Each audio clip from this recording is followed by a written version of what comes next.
Hi guys, we're back. In case you are new to our channel, I'm Lawrence Villaverde. I'm Cyril Lashano, and we are property specialist of MegaWorld at the Fort. And for today's video, we will be showing to you another newly renovated unit here in Park McKinley West, 1 bedroom, 35 square meters. And we would also like to thank our valued clients, Mr. and Mrs. M, for allowing us to feature their unit here in our vlog. And we would also like to thank Mr. Yuzon Katayong for helping our client to make their dream home into reality.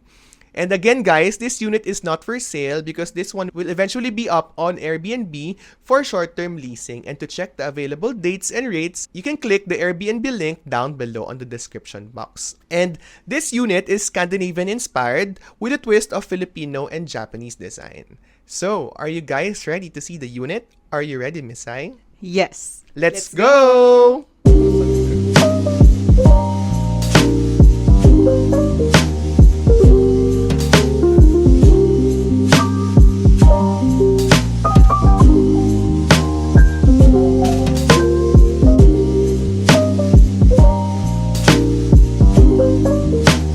Hi guys! So now we are about to tour the 1 bedroom with balcony 35 square meters at Park McKinley West. So again, this one is Scandinavian inspired with a twist of Filipino and Japanese design. Later on, you'll see bakit may twist tayo dito sa unit na to. But before that, let's proceed first here in the entry foyer for this 1 bedroom unit.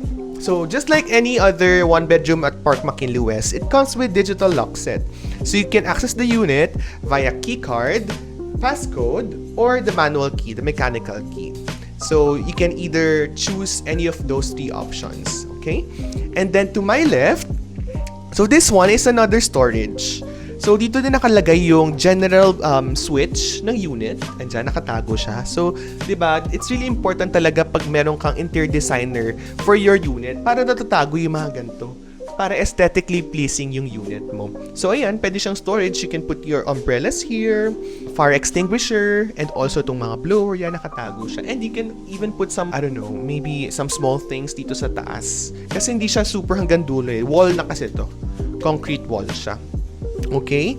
And then, to my right, upon entering the unit, to my right, is where the washer and dryer is located. Pag turnover ni MegaWorld, wala talagang cabinet dito. So, naglagay na lang si Sir Yuzo ng cabinet para matago syempre yung washing machine. Nandito siya sa loob. Ayan. According to the client, so ito, ano siya, parang pagpasok mo ng laundry mo at paglabas mo, ano na siya, kumbaga tuyo na siya. Hindi siya yung semi-dry lang. So, very functional siya. Okay? And also here, another storage. Andito nakalagay yung mga, ayan, yung mga kitchen appliance.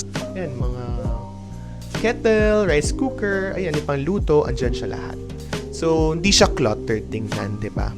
And sa Airbnb, kailangan talaga may mga ganito. Kasi syempre yung mga magsistay dito na sila magluluto. Parang di na sila kailangan mag-take out, di ba?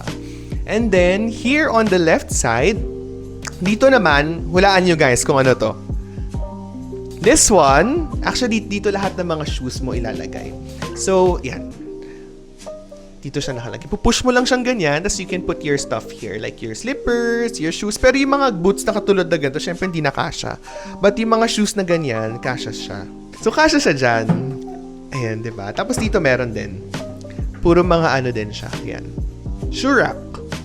Tapos si Sir Yuzo, naglagay din siya ng parang countertop dito na pwede mong lagyan ng mga, I don't know, maybe yung mga keys mo, car keys, candles. Ayan, mga decoration siya. Tapos ito din yung video intercom to access the receptionist sa lobby. Okay? So you can just simply click the button to call the receptionist at the lobby and then, yan, makikipag-usap ka na doon pag may guest or packages ka. Tapos meron din ditong floating shelf.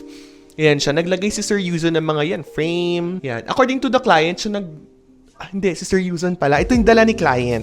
Ayan siya. Binili ni client. Tapos, nag-collaborate kasi si client tsaka si Sir Yuzon dun sa design. So, may mga input talaga dito si client sa unit. Ayan siya. Tapos ito may mga fake plant lang siya. Pero it, di ba, adds character to your unit. And then here on the right side is where the kitchen is located. So, ayan. So, ito yung same countertop na dinideliver ni MegaWorld. However, Sir Yuzon Katayong changed the overhead and the under-counter cabinets. Hindi kasi ito yung actual deliverables ni Mega World. So, pinalitan niya. Kumbaga parang laminated siya. Ayan siya. So, nag-add din si Sir Yuzon ng microwave. Microwave oven conventional siya. Kasi it can serve as a microwave oven and yung proper oven as well where you can bake and cook. So multi-purpose siya. Hindi lang siya for reheating leftover foods or let's say or whatnot, diba? But you can also bake here. Yan, may mga options siya. So sa mga mag-rent dito sa Airbnb, ayan, you can defrost, you can bake any, I don't know, maybe cakes or pastries. Yun, andun siya. Pwede mo siyang gamitin. And then, meron din dito tayo mga utensils. Ayan. Yan. Pot holder. Sabi nga ni client, gusto na ng character sa unit. Kaya, monkey pot holder yung binili niya. Andyan siya. Tapos mga gold utensils. Lahat ng kailangan mo pag mag-stay ka dito. Ayan siya. Diba, instead of booking a hotel, mas okay kung dito ka na lang. Kasi, diba, mas homey yung vibe. At the same time, you can cook your own food, diba? Hindi ka laging take out. Although pagbaba mo naman may mall sa baba ng condo. Yan siya. Tapos ito yung same countertop na nade-deliver ni Mega World. Ayan siya. Ito yung 2-zone induction by Ariston. Ayan siya. Tapos, yan. Same din yung brand for the the range hood. Ariston din yung brand. Ayan. So, pinalitan din ni Sir Yuzon Katayong yung overhead cabinets. Ayan siya. Laminated din siya. Yan, push cabinet lang siya. Andito yung mga wine glass, andito yung mga mug, magko-coffee ka, ganyan. Tapos, ito din yung same gooseneck faucet na retractable na pinaprovide ni Mega World. May Frank. Yun yung brand niya. Ayan. Tapos, andito naman yung refrigerator. Ito, add na din to ng interior designer. Kasama siya dun sa feature. Ayan. So, ready na talaga siya for Airbnb. Ayan. If you need bottled water, pineapple juice, ayan, bottled water tayo dyan. So, it's going to be up on Airbnb eventually. Ayan. So, andito yung mga frozen food. Diyan siya. Ayan. So, nakaka-excite siya. So, kung gusto nyo i-check yung available dates and rates nito daily, you can click the Airbnb link down below. So, para ma-check nyo. Definitely fully booked to. Especially now na the Christmas season, mabilis talaga siya mabubook. And now, ayan, ito yung bathroom. So, si Sir Yuzon, pinalitan din niya yung door ng unit. Ayan siya. Hindi kasi ito yung actual finish nung pag-turnover ni Mega World. So, pinalitan din niya. I think this one is hand-painted, no? Hindi siya pinalitan. It's the same material, but Sir Yuzon, his team hand-painted the design of the door. Even the main door. It's the same material, but pinaint lang siya. Diba? Ang galing, no? Para siyang pinalitan talaga ng, ang galing ng finish niya. Ayan. So, now we are about to enter the bathroom. Ayan. So, this is the bathroom. Nagpalit din si Sir Yuzon dito ng mga designs. So, in-add to ni Sir Yuzon itong mga storage with mirror. Ayan siya. Multifunctional din naman siya. So, you can put your, maybe your skincare, your essentials. Ayan siya. Tapos dito din, you can put your medicine here. Ayan, mga essentials mo. Diba, mga skincare mo. Tapos, ito din yung same material na dinedeliver ni Mega World upon turnover. And Sir Yuzon added another counter cabinet. Yan dyan, nakatago. Pwede mo lagay na dyan yung heater mo. Ayan siya, may heater na din siya. Nag-add na lang si client. At the same time, ayan, ito naman yung actually same flooring din siya sa tinuturn over ni Mega World. Ito yung ceramic tiles ni Mega World. Tapos, ayan, nag-add na lang din si client ng si Sir Yuzon ng full enclosure. Ayan siya. Kasi si Mega World half-glass enclosure lang yung tinuturn over. Tapos nag-add na din siya ng mga ganito. Ayan. Ito din pala yung tiles na tinuturn over ni Mega World. Ayan. Tapos, ayan. Ito din yung same shower na tinuturn over ni Mega World. Ayan siya. The brand is...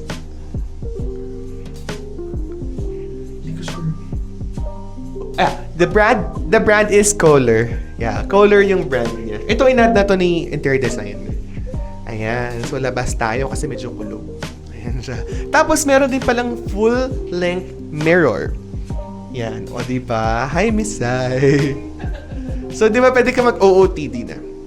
Wala to pag turnover ni Mega World. So, si interior designer na lang din naglagay ng full-length mirror. Diba? So, now let's go to the living area. Ayan siya. Ayan. Super exciting. So, kung mapapansin nyo, may difference yung flooring ng kitchen sa common area, sa living area. So, para may distinction, 'di ba? So, dito, ito yung actual tiles na tina-turn over ni Mega World. Ceramic tiles yan. And then, dito, the interior designer, pinalitan yung tiles sa common area, sa bedroom and living area. It's vinyl luxury tiles. Ayan siya. So, wood finish siya. Wood finish. So, ang ganda niya. So, this one, dito muna tayo mag-start.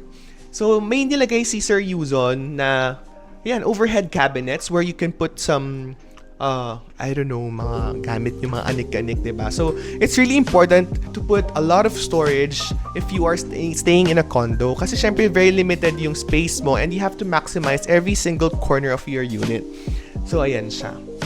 Ayan. Andito din yung mga ito kasama to pag nagbook kayo ng short-term lease nyo dito, kasama na yung mga mga coffee, yan, tea, ayan, andyan lahat siya.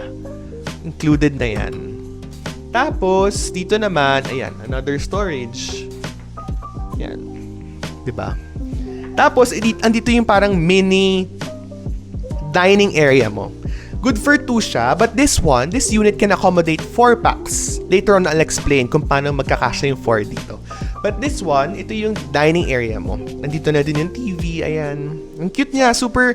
That's why, di ba, a while ago, at the beginning of this vlog, I mentioned na it's Filipino-inspired and Japanese-inspired. Yung mga gantong minimalist design, ito yung parang Japanese-inspired. Yung mga wood finish, yun yung design na inspired by Japanese culture, di ba? So, ayan siya. Tapos itong mga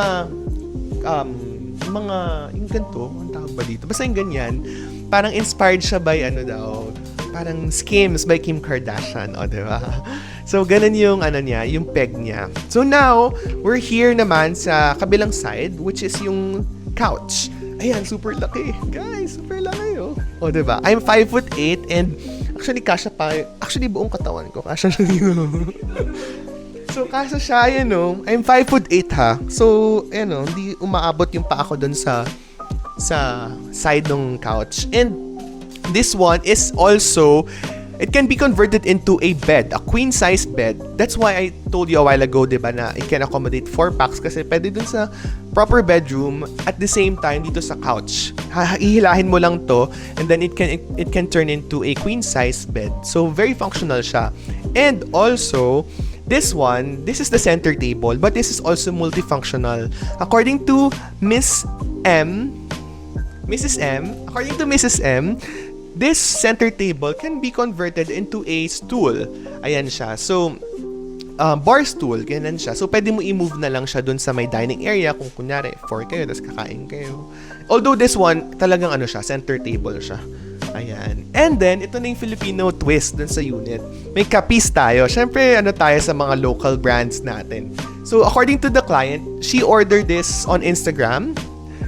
We will put the, I forgot the name of the brand, but we will put the link on the description box below so you can check their product. So, siya, hindi siya yung parang vintage na luma yung vibe niya. It still feels modern. Ayan siya. At saka, very cohesive pa din siya kasi there's a gold feature or twist to this kapis, 'di ba? So yung kasi main theme ng unit may siya, gold finish and touch doon sa unit itself. And of course, dito natin pwedeng kalimutan yung carpet. So talagang yan, gustong-gusto yan ni client tong carpet na yan. Yan super siya, parang homey talaga yung vibe, very cozy.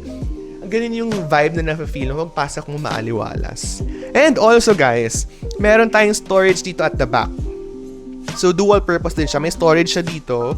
You can just simply lift this up, tapos lalabas na. Or push it. Push? O, basta yun. Basta may storage siya. Tataas mo lang siya, tapos pwede ka maglagay ng mga maninipis lang ha. Yung maninipis na gamit. Ayan siya. Tapos yan, may mga wall cladding din. Knob ceiling din ni Sir Yuzon to. Ayan siya. Yan. Kaya ang daming pin lights, kaya medyo, alam mo yun, dramatic yung effect niya. O, diba? So, it's super nice. It's actually one of the best units that we featured on our vlog. So, gusto ko yung vibe niya na parang very eclectic siya. May Japanese theme, may Filipino theme, diba? May Scandinavian theme. So, it's very cohesive pa din kahit iba't iba yung inspiration niya. Diba? That's the best thing that you can do if you work with a professional interior designer. Kasi diba, you can turn your vision into reality. Kaya, I suggest talaga if you wanna book an appointment or avail the services of Sir Yuzon Katayong, you can message us on our respective email addresses and also our mobile numbers on the description box. And also, we will put our contact details. And now, we are about to show you the bedroom area. Ayan siya. So, later on, Miss Cyril will explain the bedroom area. So, are you guys ready? Are you ready, Miss Cy? Let's go! Thanks, Lor. So now, we will go naman dun sa bedroom area ng Park McKinley West. So, let's go. So, dito pala, dun sa mga previous vlogs namin, one bedroom talaga siya. So, merong wall dito, as in buong wall and then one door, yung regular na door. But, our clients, especially Ma'am K, Mrs. M, decided na not totally knocked down, but converted into a sliding door. So, sliding glass. Parang sliding glass door siya. So, ganito siya. So, ayan. Bigat. So, eto siya, guys. Ganyan yung itsura niya pagka nakasarado. And then, yung tao or kung magstay sa loob, you can still lock. So, para meron pa rin siyang privacy. So, also, malaki din yung advantage nung glass door na to. Kasi, pag pinatay natin yung ilaw dito, meron din natural light na pumapasok going here sa living area and dito sa dining area. So, are you ready, guys, to see the bedroom? Let's go! So, move lang natin ito muna. Wow! So, ito na siya. So, parang hotel size din siya. And then, here! So, eto pala. So, let's start muna dito sa side. So, this one, it's the cabinet. So, si Sir Yuzon, pinalitan lang niya yung mga door ng cabinet. But, yung cabinet, oh, dami. Wow. Ang dami ng mga gamit sa loob. Yung mga pang Airbnb. Bongga. Ayan. So, hindi na ni-replace yung cabinet, just the cabinet door. So, kinonvert niya sa, wow! Nakakatuwa. Tingnan mo, may luggage. Ano tawag dito? Yung sa mga hotel, yung lagayan ng mga luggage. Oh, wow. Nakakatawa kasi na-minute muna namin kanina. So, konting kwento. So, minute namin si owner kanina. And then, we can see how hands-on siya dito sa project, sa renovation. Talagang hindi niya lang sinabi kay Sir Yuzo na ikaw na bahala. Pero, siya sobrang hands-on and at the same time, very, very happy siya sa kinalabasan. So, sabi nga niya, parang better pa siya dun sa vision niya or dun sa dream niya. So, nakakatuwa. So, parang well thought of lahat. So, ayan siya. So, instead na pure cabinet lang, si Sir Yuzon ginawa niya na, if I'm not mistaken, this is a bronze mirror. Ayan. So, ayan siya. So, parang nag-add siya ng space. Parang naging extension lang siya ng mga wall. So, hindi siya malaking tingnan na as in isang cabinet lang. And then, here, so, this one, meron tayong lagay ng mga designs and then may cove light din siya. So, pagkagabi, if you want, ito lang yung ilaw, okay lang yan para mas parang relaxing siya. And then, yung mga designs, guys, imagine, si client din bumili na to. Akala namin si Sir Yuzon. Oh, parang panghari. May treasure camerot dito. So, ayan. Pati to, si client din. So, tinanong namin kanina kung kala namin si Sir Yuzon lahat ng design. So, parang, ano pala, si client din. And then, this one, may picture din siya or frame ng San Francisco kasi doon nakabase sila client. Tapos sa loob nung cabinet na to, or sa loob nung design na to, meron siyang parang bronze mirror din sa loob. So, para hindi siya parang wall-to-wall lang. And then, meron din tayo dito na vanity mirror or vanity area. So, ang ganda. So, pag magme-makeup si client or si guest, they can stay here. And then, ang cute na to, Swivel chair. Look, guys. Wow! Parang teddy bear. Hindi ako sure kung anong klaseng to. Pero same siya nung materials nung sa dining and then sa living area na couch natin. So, cashmere? Not sure guys. So, tulungan nyo kami. Comment down below anong klaseng fabric to. May mga very siya parang in demand ngayon. Nakalimutan ko lang yung pinaka-name niya talaga. So, ayan, pwedeng lagyan ng may power bank. Nakakatawa. Natutuwa kami kasi parang talagang sobrang hands-on si client. Lahat talaga, as in, talagang pinag-isipan niya. Ayan, so, small and so, upo tayo, kunyari, nagme-makeup tayo. Ayan. So, ayan siya, guys. So, pero hindi ako nakagitna. So, ito yung vanity mirror. And then, naipit ako. So, dito naman tayo sa side. So, this is the bedroom na. So, this is a queen size bed. And then, Sir Yuzon put this one, the cove lighting sa likod, no? Ayan. So, ayan, may cove light din siya. And then, this one, si owner din or si client din yung bumili na to design. Ayan, ang ganda. Nakakatuwa. And then yung cabinet din, this one. So, extra storage din siya. So, both sides meron. So, ito and then sa other side. Tapos, may side table din dito. Ayan. And then, sa baba nung bed na to, this is a queen size bed.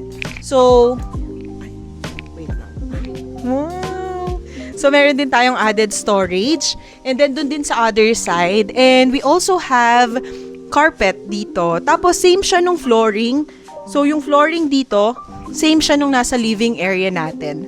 Ang laking factor na iba din yung flooring, tsaka yung color niya.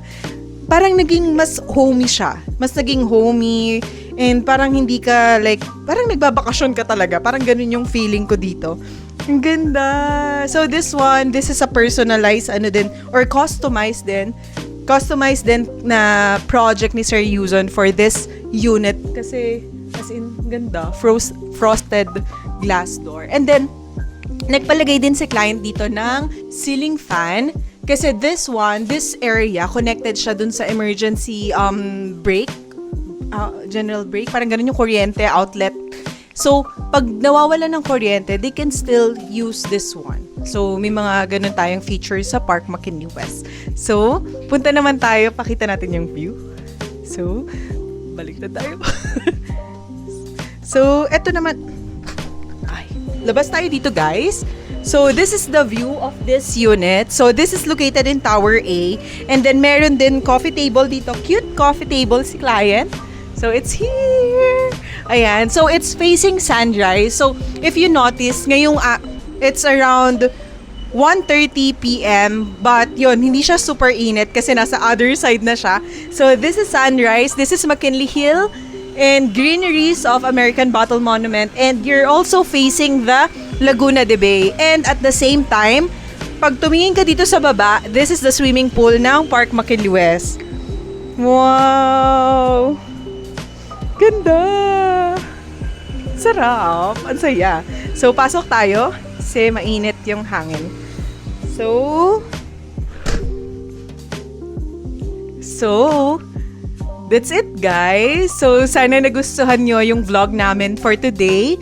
And then, yung unit na din na to as well. And then, we still have available unit dito sa Park McKinley West. So, just let us know. Especially for Tower C and Tower D, we're offering the rent-to-own term. So, you just have to complete 10% down payment. And then, you can already move in. And then, 3 years to pay for the monthly amortization and then lump sum. And then, you just need to pay the turnover balance or yung balance niya mismo on the 37th month. So, while paying, hindi pa tayo complete ng payment, you can already enjoy living here in Park McKinley West. So, just let us know. Or, if you're looking for, pre-selling talaga, matagal pa yung turnover, 2031, we also have project that is the Uptown Modern that's located in Uptown Bonifacio, BGC. So, just let us know. We will leave our numbers or Lawrence will put our numbers here dito sa screen, guys. So, message nyo lang kami. We have Viber, WhatsApp, so iMessage, or even email address we will put here. So just let us know and we will be happy to assist you. So again, thank you so much guys for watching our vlog. See you next time. Bye!